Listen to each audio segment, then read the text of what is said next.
आपको पता है आपके हेल्थ इश्यूज़ जैसे कि जॉइंट पेन है या डायबिटीज़ है या हार्ट डिजीज़ है या तो फिर आपकी रिंकल्स, ये सब कुछ एक छुपी हुई वजह से होता है और इसका नाम है क्रॉनिक इन्फ्लेमेशन। इन्फ्लेमेशन नॉर्मली एक डिफेंस मैकेनिज़्म है हमारी बॉडी का। जब कभी हमें इन्फेक्शन हो जाता है या तो फिर कोई हमें इंजरी हो जाती है तो हमारी बॉडी एक केमिकल फायर इग्नाइट करती है। जैसे मान लीजिए आपको कभी चोट लगती है तो देखिएगा वहाँ पे रेडनेस आ जाती है तो फिर वहाँ पे सूजन आ जाती है। तो ये होता है हमारी हीलिंग प्रोसेस के लिए। लेकिन जब यह फायर क्रॉनिक हो जाती है तो हमारे ही सेल को जलाने लगती है। इन्फ्लेमेशन अगर शॉर्ट टर्म के लिए है तो उसको एक्यूट बोलते हैं और ये हीलिंग के लिए बहुत अच्छा है। लेकिन ये लॉन्ग टर्म के लिए हो जाए तो फिर ये क्रॉनिक बन जाता है और आपकी बॉडी के लिए एक साइलेंट किलर भी।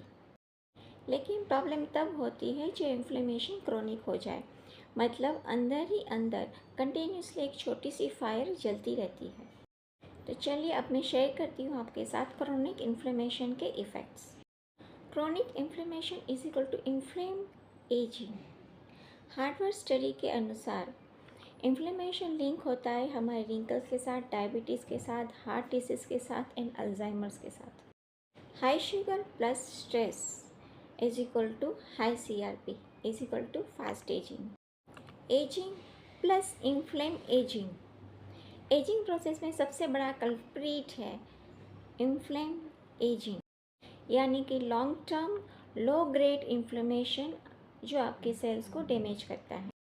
Cellular damage, cytokines and inflammatory markers collagen को तोड़ देते हैं, यानी कि रिंकल्स एंड सैगिंग स्किन। और आगे ये क्या करता है, आपके ऑर्गन को डीजनरेशन करता है। क्रॉनिक इन्फ्लेमेशन आपकी आर्टरीज को हार्ड बना देता है, आपके ब्रेन के अंदर प्लेक्स क्रिएट करता है जिसको हम अल्जाइमर्स कहते हैं। जॉइंट्स को भी डैमेज करता है जिसको हम आर्थराइटिस कहते हैं। और सुनिए ये क्या करता है, स्टेम सेल एक्सोशन।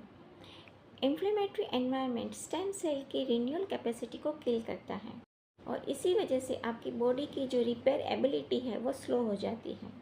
और आगे क्या करता है, टेलोमर्स को शॉर्ट कर देता है। रिसर्च कहता है कि इन्फ्लेमेशन डायरेक्टली टेलोमर्स को शॉर्टन कर देता है जो बायोलॉजिकल एज का असली मार्कर है। आखिर में इन्फ्लेमेशन क्रॉनिक क्यों हो जाता है, उसके कॉजेज़ क्या है। आप जंक फूड खाते हैं,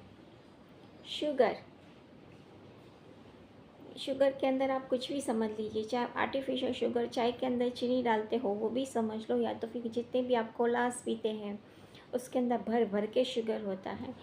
स्ट्रेस तो आप ले ही रहे हो, स्मोकिंग, लैक ऑफ स्लीप और साथ में पॉल्यूशन एडवांस में। तो फिर शायद आप मुझसे ये कहो कि तो क्या जीना छोड़ दें। बिल्कुल नहीं, इसके मैं सॉल्यूशन भी आपके साथ शेयर कर रही हूँ, ध्यान से सुनिए। इसमें सबसे पहले आप अपनी फूड से शुरू कीजिए। आप ब्लूबेरीज़ लीजिए, ओमेगा 3 के लिए आप फ्लेक्सीड लीजिए या तो फिर चिया सीड्स लीजिए। टर्मरिक के अंदर करक्यूमिन होता है, टर्मरिक टी लीजिए, ग्रीन टी को ऐड कीजिए, लीफी वेजिटेबल्स को ऐड कीजिए अपने डाइट के अंदर। आपके पास जो स्ट्रेस है हमेशा रहने वाला है, उसे मैनेज करना सीखिए।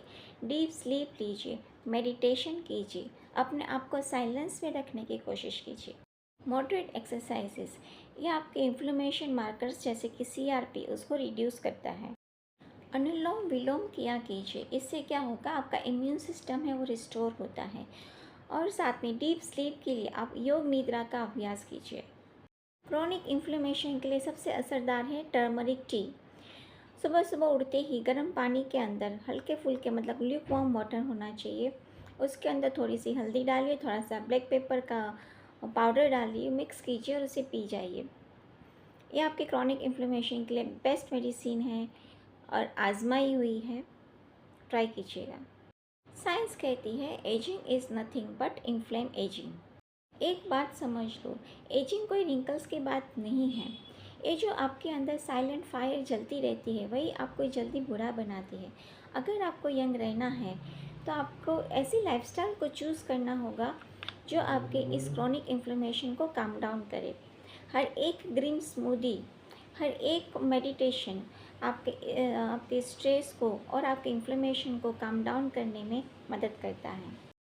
एजिंग को स्लो करना है तो अंदर की इस फायर को बुझानी होगी। Control inflammation is equal to control aging. ये वीडियो आपकी कैसी लगी कमेंट करके बताइएगा ज़रूर। लाइक शेयर और सब्सक्राइब ज़रूर कीजिएगा। मिलते हैं नेक्स्ट वीडियो में। Thank you so much. अगर आपको एजिंग के ऊपर कोई और क्वेश्चंस है तो वो भी आप कमेंट में पूछ सकते हैं। मैं नेक्स्ट वीडियो में उसके आंसर्स आपको ज़रूर दूँगी।